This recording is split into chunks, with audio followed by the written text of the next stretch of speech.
Every human being has a great potential to understand suffering and what causes this suffering. By understanding this, they can uproot the cause of suffering and fulfill a happy and peaceful life. There are many paths to fulfill this goal. Religion is one of them. And it has been passed down to us by people who have fulfilled this meaning. So now, we are facing a very polarized world. And yet, at the same time, because of technology, we are having much broader impact on one another. Each and every person has the opportunity to reflect on how they're impacting the world and ask themselves, what will I do to make my life meaningful? I think it highlights what happens when you let fear rule your decisions and your decision-making process, and sort of how that can destroy both your own mental state as well as the people who are the recipients of your actions. In the opera, King Saul continually chooses fear-based actions, and he's afraid that God's plan won't work out for him, that that God won't be able to protect Israel from the surrounding invaders.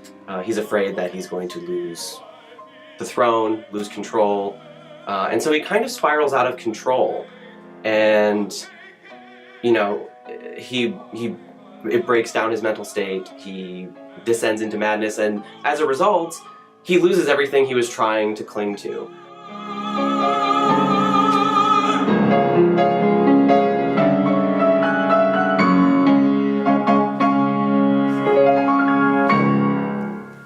I grew up in a Lutheran home, and I learned all the biblical stories, and I was very familiar with the story of Saul, and then of course of David, and I really enjoyed the story of David because it was musical, and that was one of the first introductions I had to music as being sort of a soothing, calming type of thing.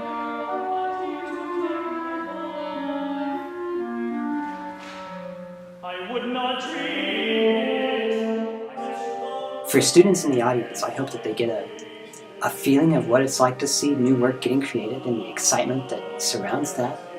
The story is touching, and it's a reinterpretation of a story that many, many people know. But it's a timely interpretation. I think it's the kind of story that's good basically for any time, for any audience, but especially here and especially now.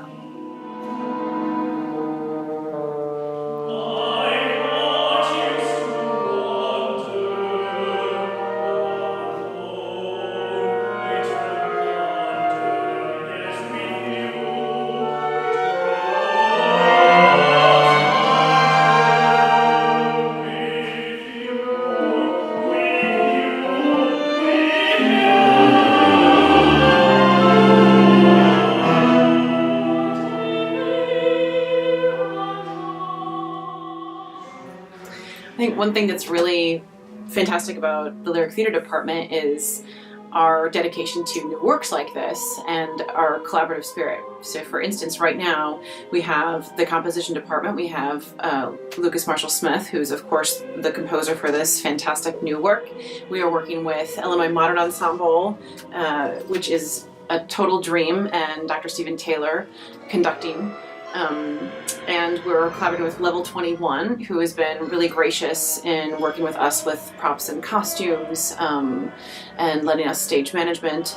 And you think about all the different moving pieces and all the different moving parts, and this is a brand new work that nobody's ever seen, nobody's ever heard, that our students will be able to have that first morsel of and say, I was the first Samuel in A Song of Silence. I was the very first one, and how exciting is that to work in tandem with a composer and say, what if we did this? What if we did this? It's all new. It's all fresh. It's how real art is produced, and it's what makes lyric theater so exciting. For some time now, many gay, lesbian, bisexual, and transgender human beings have been told that there is not a home for them in religion. That because of this aspect of their humanity, that they are the opposite of holiness. This is rubbish. Every human being has the beautiful potential to make their life truly meaningful,